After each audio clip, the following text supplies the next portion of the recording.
Assalamualaikum warahmatullahi wabarakatuh.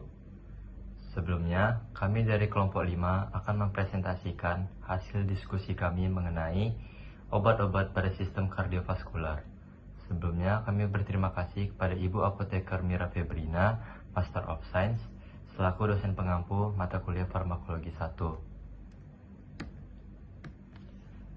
Sebelumnya, kami akan memperkenalkan anggota kelompok terlebih dahulu, dimulai dari saya sendiri, yaitu Agung Triantoro dengan NIM 2301099 sebagai moderator sekaligus penyaji 7. Selanjutnya ada Revana Lia Nabila dengan NIM 2301137 sebagai penyaji pertama.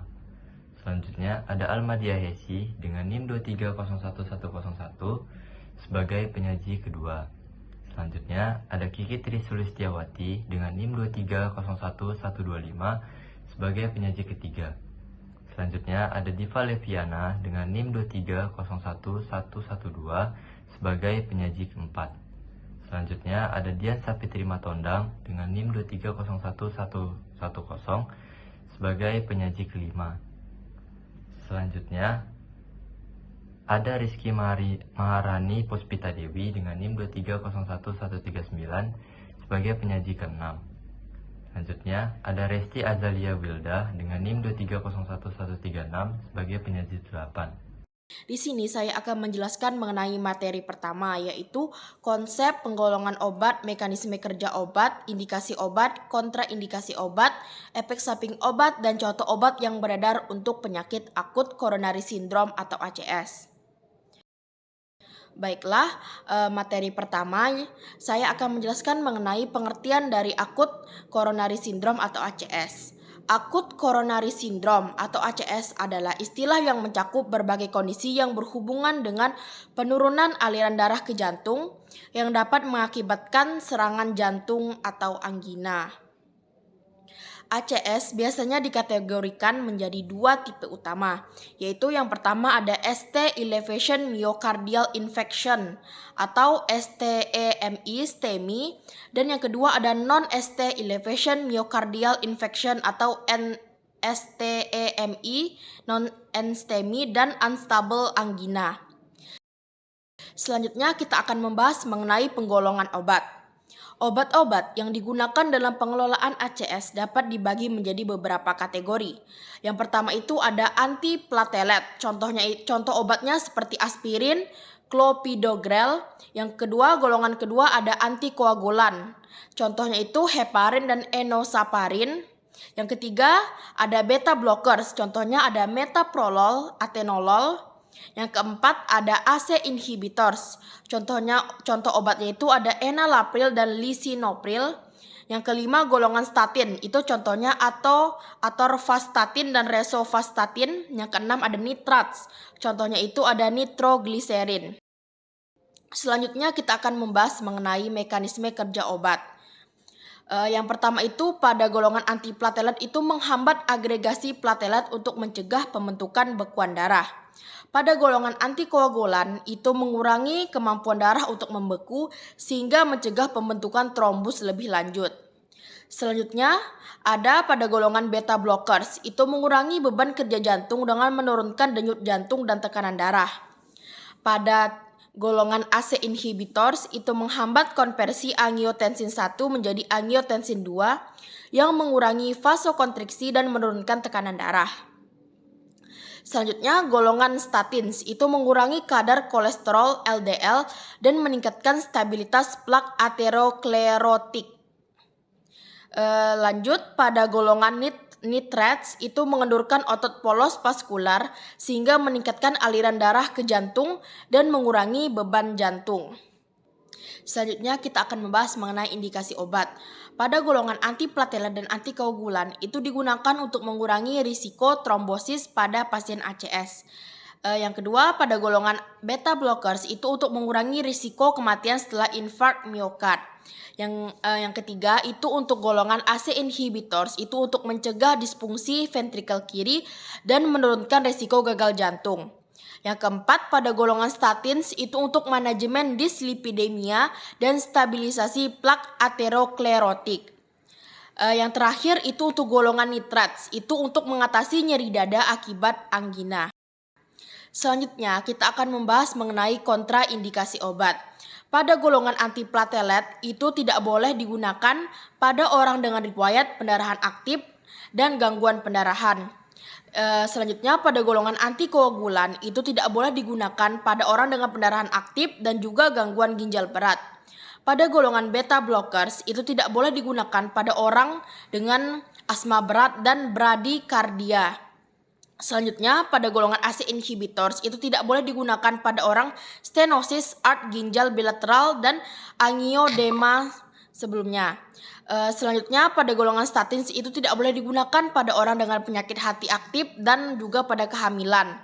Selanjutnya, pada golongan nitrates itu untuk penggunaan bersama sildenafil selama 24 jam sebelumnya.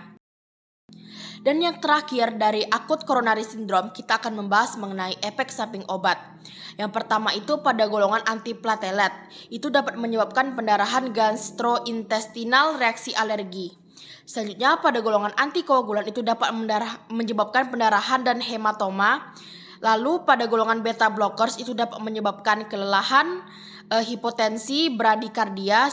Lalu pada golongan ACE inhibitors itu dapat menyebabkan batuk kering, hiperkalemia, angioedema. Lalu pada golongan statins itu menyebabkan nyeri otot, peningkatan enzim hati. Golongan nitrates itu menyebabkan sakit kepala, hipotensi, dan flushing. Lalu contoh obat yang beredar. Yang pertama itu ada aspirin, itu obat antiplatelet yang umum digunakan. Lalu ada clopidogrel, itu digunakan setelah pemasangan stent. Lalu ada obat heparin, yaitu antikoagulan yang sering digunakan dalam pengobatan ACS. Selanjutnya ada obat metoprolol, itu beta blocker untuk mengurangi beban jantung. Selanjutnya ada enalapril, itu merupakan ACE inhibitors untuk mencegah komplikasi. Yang terakhir ada atorvastatin, itu statin untuk manajemen kolesterol. Atrial fibrilasi atau AF adalah salah satu gangguan irama jantung yang paling umum ditandai dengan kontraksi atrium yang cepat dan tidak terkoordinasi. Ini menyebabkan penurunan efektivitas pengisian ventrikal dan dapat meningkatkan risiko terjadinya pembekuan darah yang dapat menyebabkan stroke atau emboli sistemik. Terapi atrial fibrilasi ini biasanya bertujuan untuk mengontrol ritme jantung, laju ventrikel, dan mencegah komplikasi tromboemboli. Ada 3 golongan obat untuk atrial fibrilasi ini. Yang pertama obat antiaritmia, yaitu untuk mengembalikan atau mempertahankan ritme sinus. Yang kedua ada pengontrol laju, rate control, untuk memperlambat laju ventrikel pada atrial fibrilasi.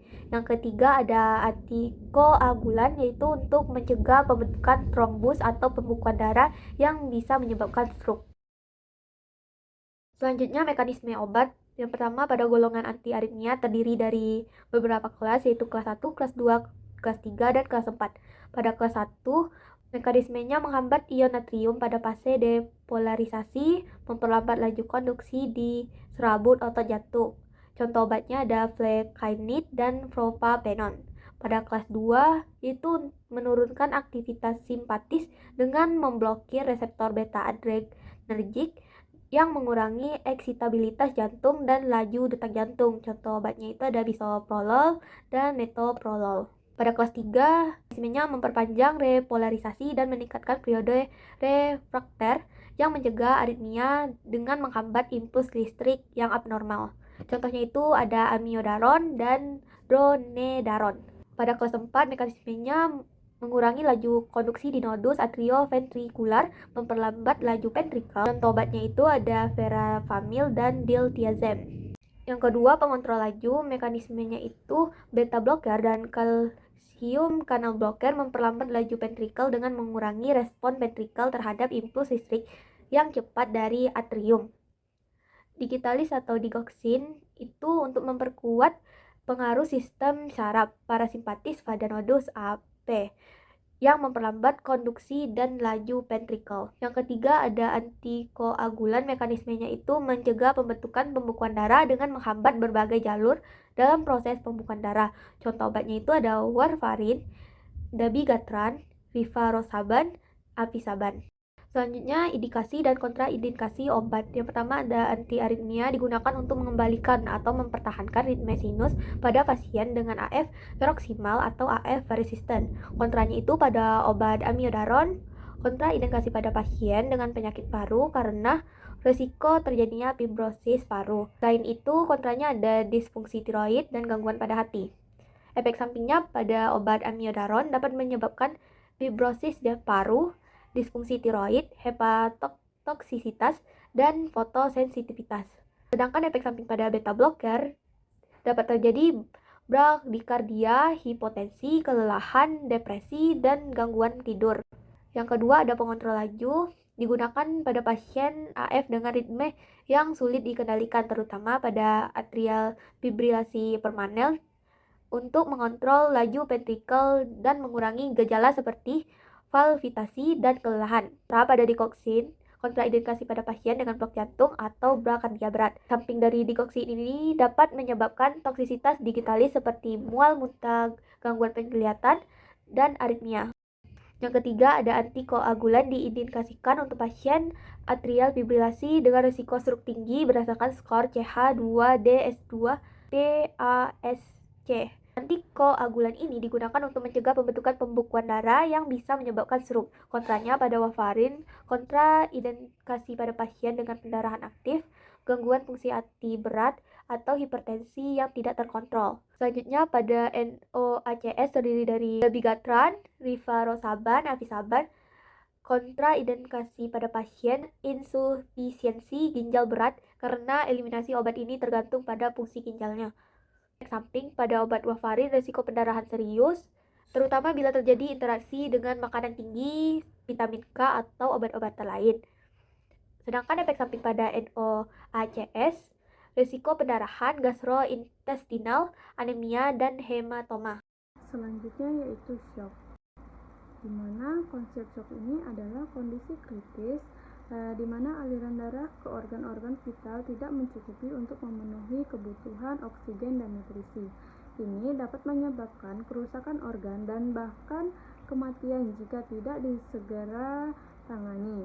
Jadi aliran darah ke organ-organ ini berkurang secara signifikan sehingga sel-sel tidak mendapatkan oksigen dan nutrisi yang cukup yang dapat menyebabkan metabolisme seluler terganggu dan menyebabkan kerusakan organ. Selanjutnya yaitu penggolongan obat. Yang pertama ada vasopresor atau obat pengetat pembuluh darah, di mana contoh obat yang beredar yaitu norepinefrin, epinefrin, dan vasopressin, di mana mekanisme kerja obat ini mengontraksi pembuluh darah perifer, meningkatkan resistensi vaskular sistemik dan tekanan darah, atau obat ini bekerja seperti tali yang mengikat atau mengencangkan pembuluh darah.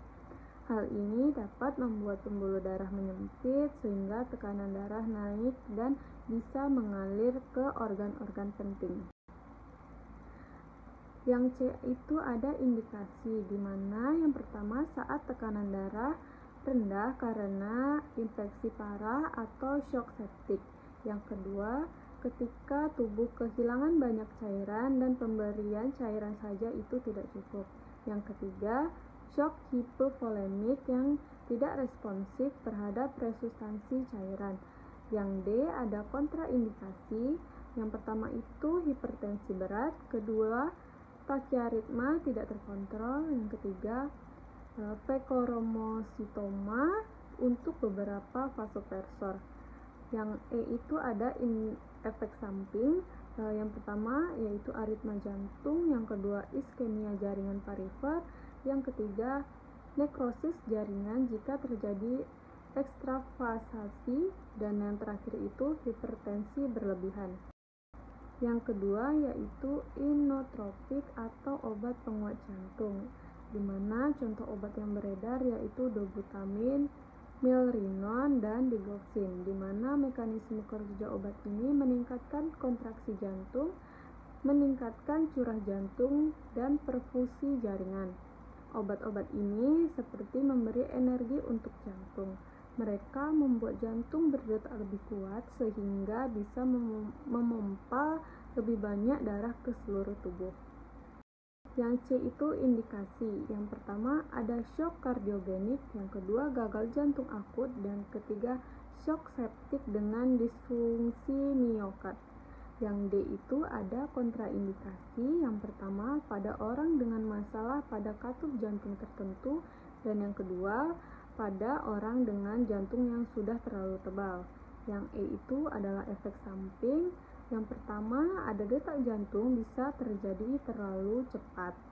Yang kedua, jantung mungkin butuh lebih banyak oksigen yang bisa menjadi masalah. Yang ketiga yaitu kadang bisa menyebabkan pusing ataupun mual. Yang ketiga yaitu cairan intravena. Contoh obat yang beredar itu ada ringerlactat, NaCl 0,9% dan albutamin, di mana mekanisme kerja obat ini menambah volume darah yang beredar sehingga jantung punya cukup darah untuk dipompa ke seluruh tubuh.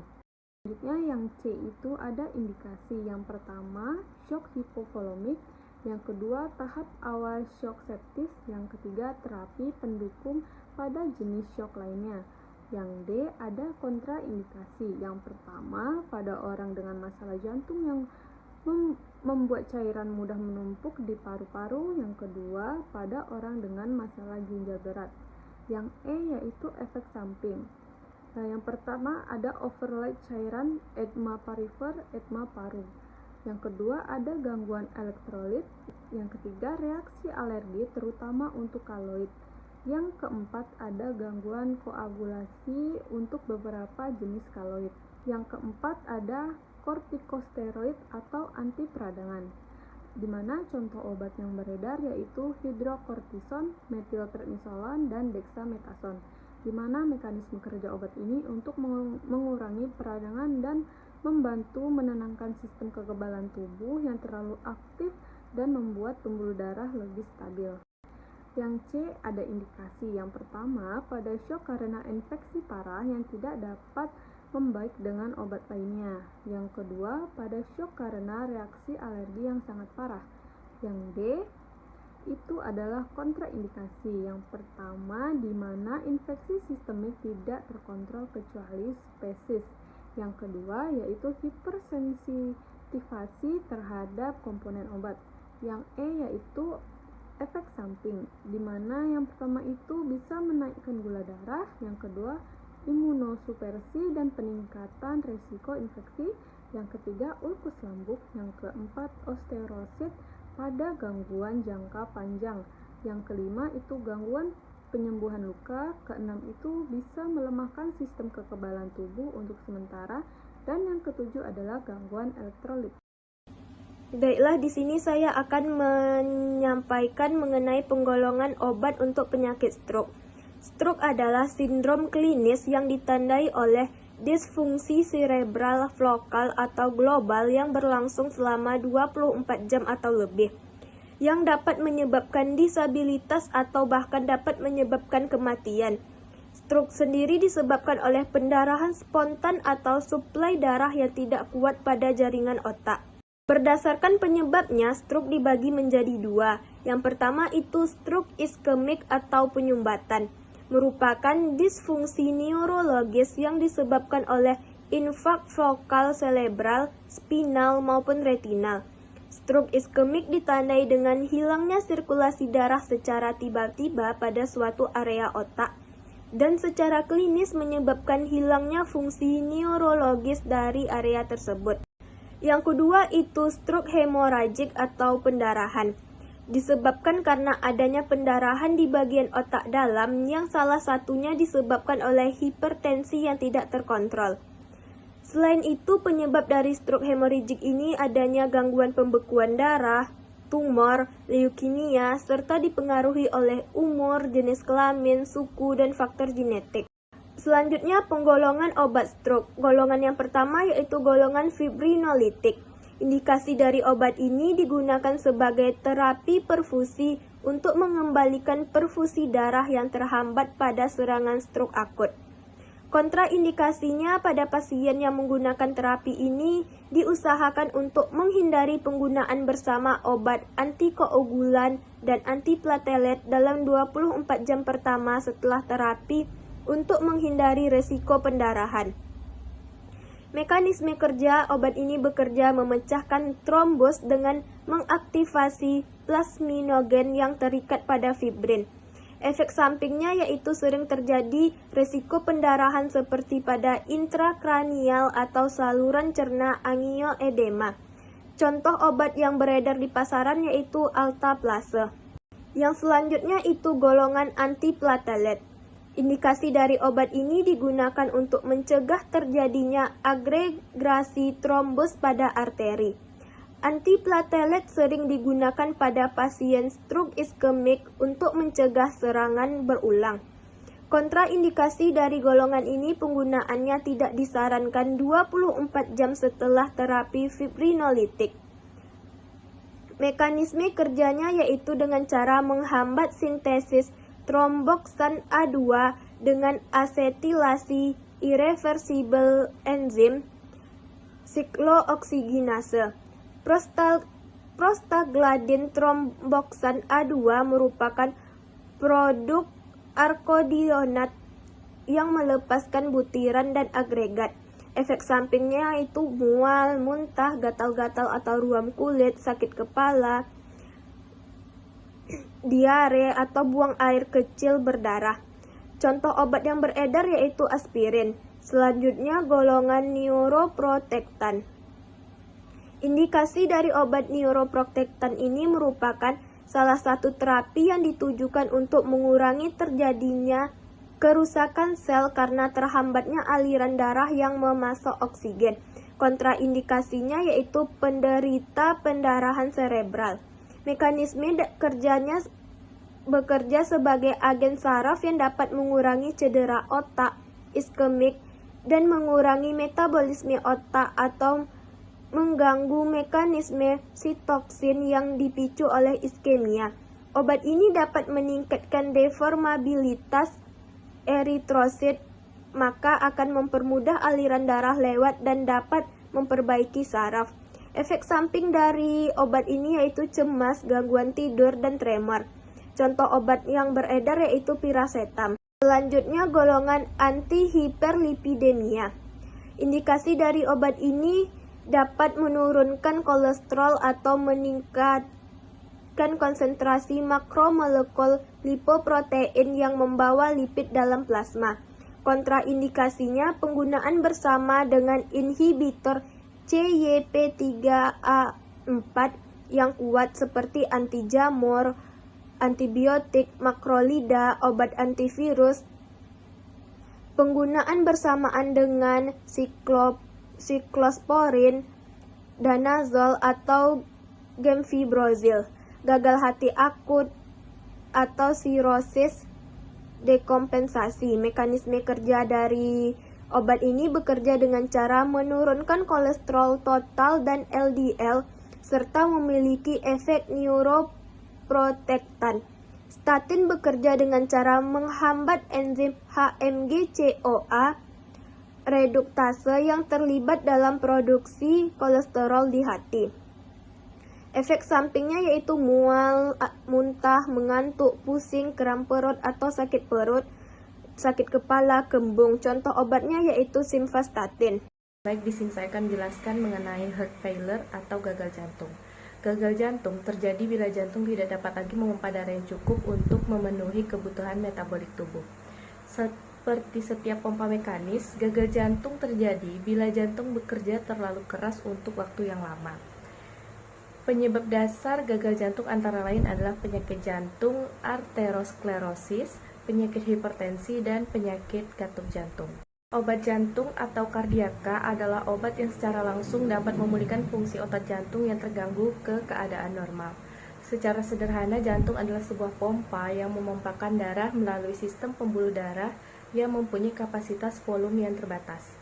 Penggolongan obat jantung dibagi menjadi 3 golongan. Yang pertama yaitu kardiotonik, yang kedua obat angina pectoris, yang ketiga antiaritmia.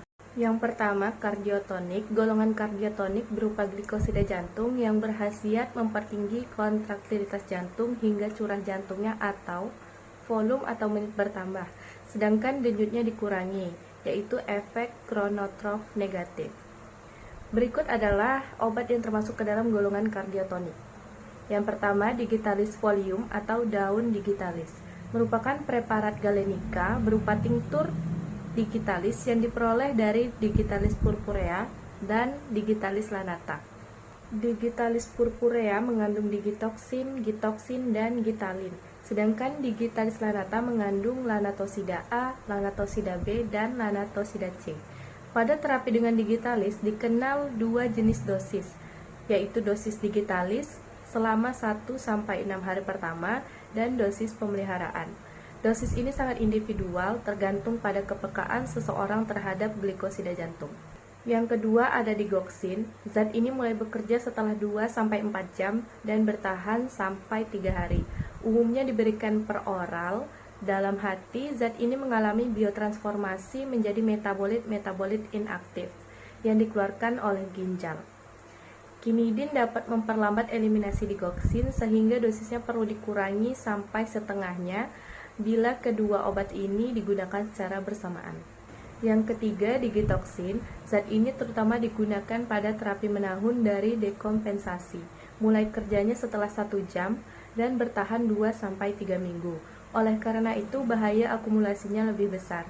Dalam hati, zat ini diubah menjadi beberapa metabolit aktif, antara lain digoxin, yang dengan perlahan diekskresikan oleh ginjal.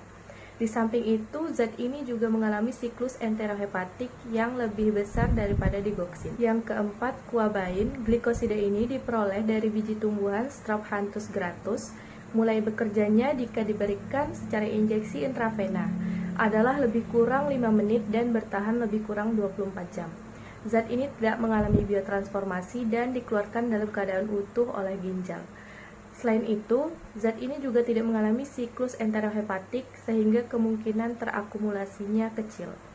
Yang kelima ada proskilaridin. Zat ini diperoleh dari glikosida skilaren A yang terdapat dalam umbi tumbuhan Scilamaritma. Di samping berhasil sebagai kardiotonik, zat ini juga bersifat diuretik. Mulai bekerjanya setelah penggunaan oral adalah lebih kurang 1 jam. Lama kerjanya relatif singkat sehingga risiko akumulasinya ringan. Yang kedua, pada penggolongan obat jantung ada obat angina pectoris, yaitu keadaan kekurangan darah atau iskemia pada angina pectoris dapat diobati dengan vasodilator arteri jantung dan zat yang mengurangi kebutuhan jantung akan oksigen. Hal tersebut dapat dilakukan dengan memberikan yang pertama yaitu vasodilator koroner. Obat ini dapat memperlebar arteri jantung dan memperlancar pemasukan darah beserta oksigen sehingga meringankan beban jantung. Obat pilihan utama untuk serangan akut adalah nitrogliserin. Obat lainnya adalah dipiridamol. Yang kedua dengan memberikan antagonis kalsium. Antagonis kalsium ini menghambat pemasukan kalsium ke dalam sel miokardia dan otot polos dinding arteriol sehingga dapat mencegah kontraksi dan vasokonstriksi. Obat yang termasuk ke dalam antagonis kalsium antara lain nifedipin, diltiazem, dan verapamil.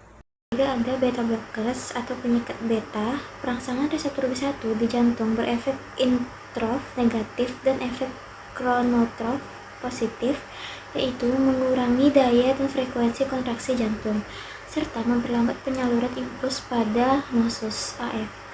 Sedangkan pada reseptor B2 di bronkus, dalam kurung juga di dinding pembuluh dan sedimen efek vasokonstriktor. Semua penyakit B dapat digunakan untuk mengobati angina pectoris, tachyarrhythmia, hipertensi, dan infark jantung.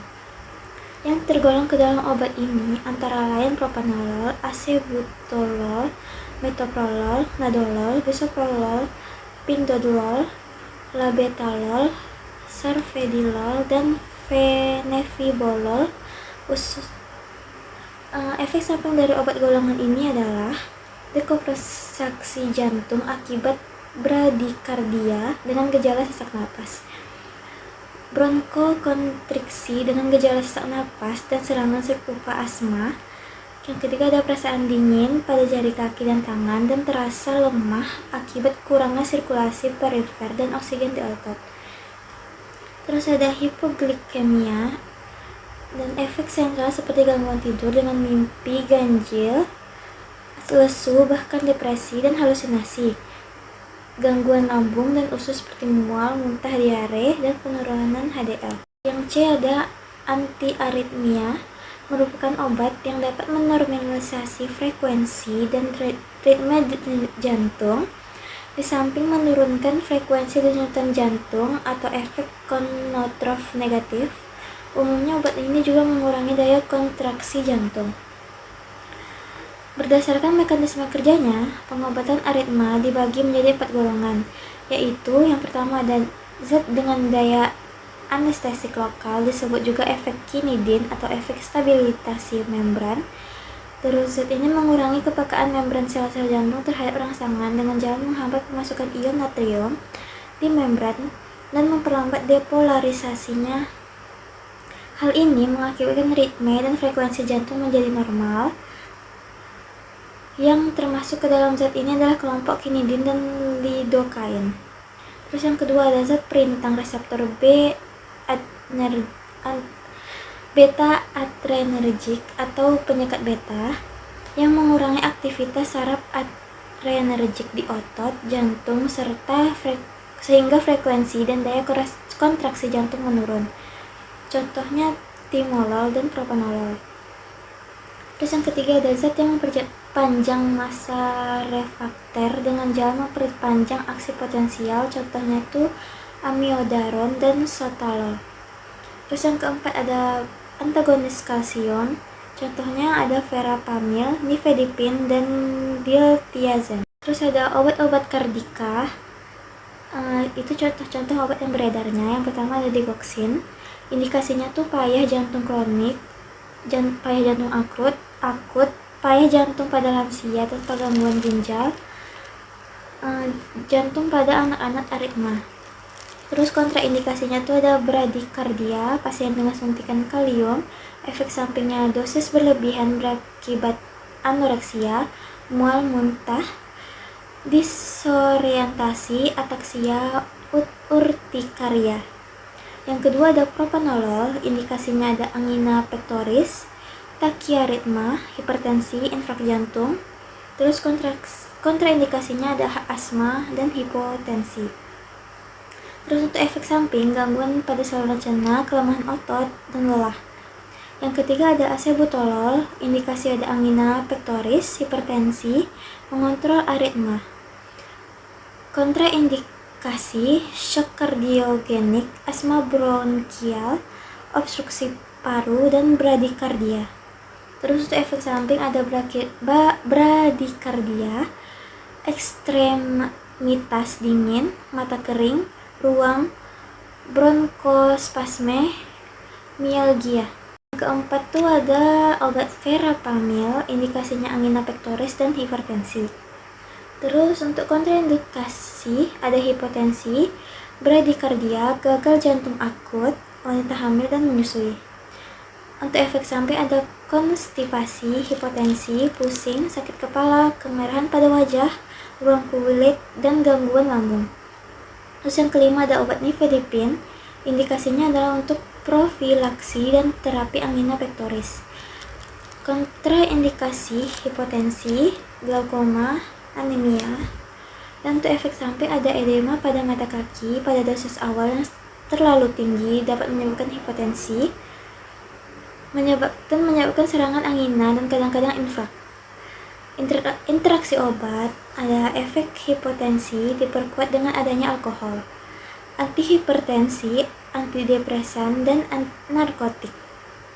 Yang keenam ada obat diltiazem, indikasinya ada angina pectoris, hipertensi, kontraindikasi ada hipotensi, wanita hamil atau menyusui, gagal jantung kongestif. Efek samping konstipasi, hipotensi, pusing, sakit kepala, kemerahan pada wajah, ruam kulit, dan gangguan lambung. Ketujuh ada isosorbit dinitrat, indikasi adalah angina pectoris dan infark jantung. Untuk kontraindikasi ada impotensi, shock kardiogenik, efek sampingnya adalah sakit kepala. Cara penggunaannya disisipkan di bawah lidah. Yang ke-8 ada dipiridamol, indikasinya ada insufisiensi jantung, miokardia, angina pectoris. Kontraindikasi tidak ada. Mekanisme kerjanya, Devirex dipiripentine ini berdaya vasodilatasi terhadap arteri jantung, berhasil inotrof positif lemah tanpa menaikkan gangguan oksigen. Efek sampingnya nyeri kepala, palpitasi, dan gangguan lambung. Interaksi obat golongan santin dapat menghilangkan efek vasodilatasi. Yang kesembilan, ada indikasi payah jantung akut.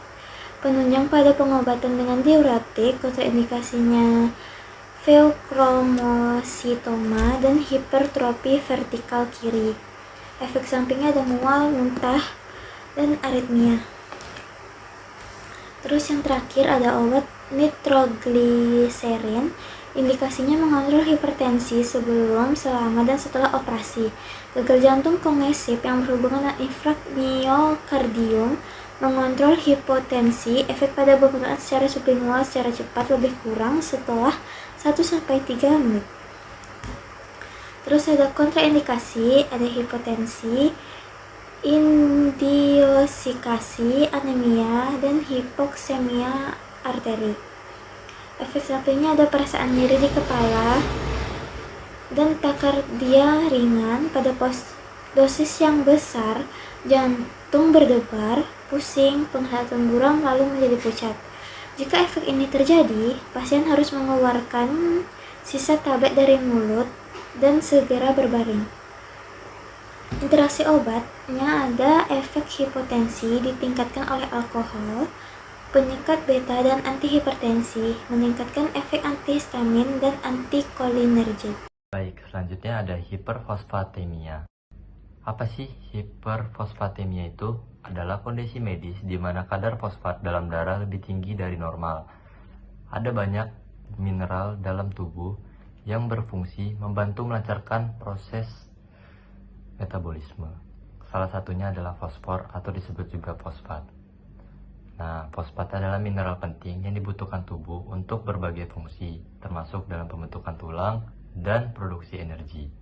Normalnya, kadar fosfat dalam darah orang usia pada 18 tahun ke atas itu adalah rentang 2,5 sampai 4,5 mg.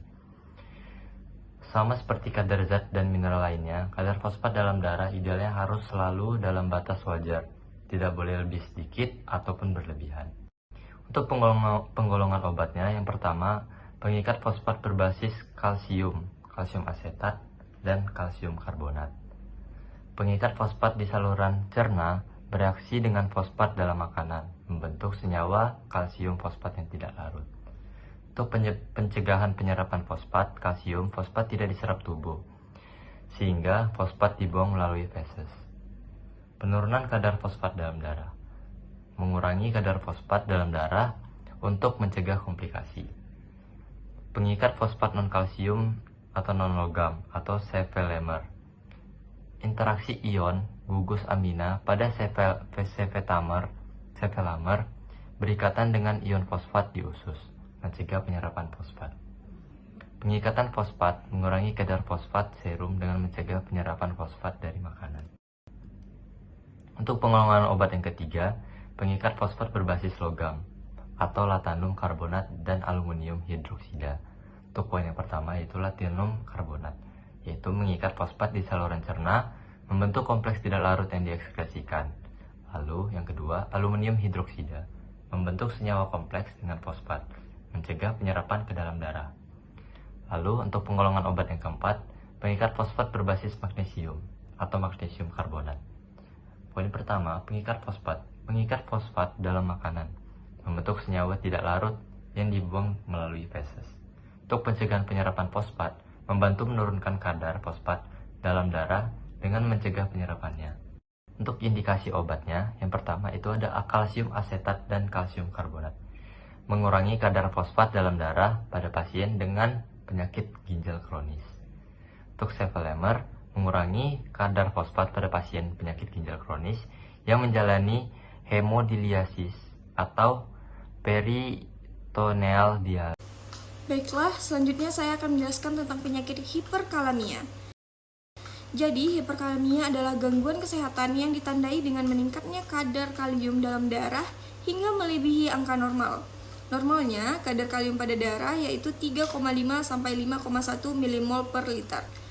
Untuk penggolongan obat hiperkalemia, itu yang pertama ada obat menstabilkan membran jantung.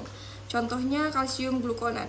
Mekanisme kerja kalsium glukonat tidak menurunkan kadar kalium, tetapi melindungi jantung dengan menstabilkan membran miokard dari efek aritmogenik kalium yang tinggi. Yang kedua itu ada obat menggeser kalium ke dalam sel. Contohnya insulin dan glukosa, salbutamol, natrium bikarbonat. Untuk mekanisme kerja obatnya yang pertama itu ada insulin, merangsang pengambilan kalium oleh sel bersama dengan glukosa. Sedangkan salbutamol itu merangsang reseptor B-adrenergik yang memicu masuknya kalium ke dalam sel. Yang terakhir ada natrium bikarbonat untuk meningkatkan pH darah atau alkalosis yang menggeser kalium ke dalam sel. Yang ketiga itu ada obat yang mengurangi kalium dari tubuh, contohnya diuretik, resen penukar ion seperti sodium polisterin sulfonat, dialisis. Untuk mekanisme kerjanya, diuretik itu meningkatkan ekskresi kalium melalui urin, sedangkan sodium polistiren sulfonat itu mengikat kalium dalam saluran pencernaan dan diekskresikan melalui fases. Sedangkan dialisis itu mengeluarkan kalium langsung dari darah, terutama pada kasus hiperkalemia berat yang tidak responsif terhadap terapi lain. Indikasi obat untuk hiperkalemia yang pertama itu ada kalsium glukonat, di mana dikontraindikasikan pada pasien yang menerima glikosida jantung, misalnya digoxin, karena dapat meningkatkan risiko toksisitas digoxin. Untuk insulin itu perhatikan pada pasien dengan hipoglikemia, sedangkan salbutamol itu dikontraindikasikan pada pasien dengan takikardia berat atau sensitivitas terhadap beta agonis. Sedangkan untuk sodium polisterin sulfonat itu dikontraindikasikan pada pasien dengan gangguan usus besar atau obstruksi usus. Untuk efek sampingnya, kalau untuk kalsium glukonat itu ada hiperkalsemia, aritmia, atau bradikardia. Untuk insulin, hipoglikemia jika diberikan tanpa glukosa. Efek samping salbutamol ada takikardia, tremor, hipokalemia. Dan untuk natrium bikarbonat ada alkalosis metabolik, hipernatremia. Yang terakhir itu sodium polisterin sulfonat itu hipokalsemia, hipomagnesemia, konstipasi, atau nekrosis usus. Untuk contoh obatnya, kalsium glukonat tersedia dalam bentuk injeksi, digunakan di rumah sakit untuk penekanan segera.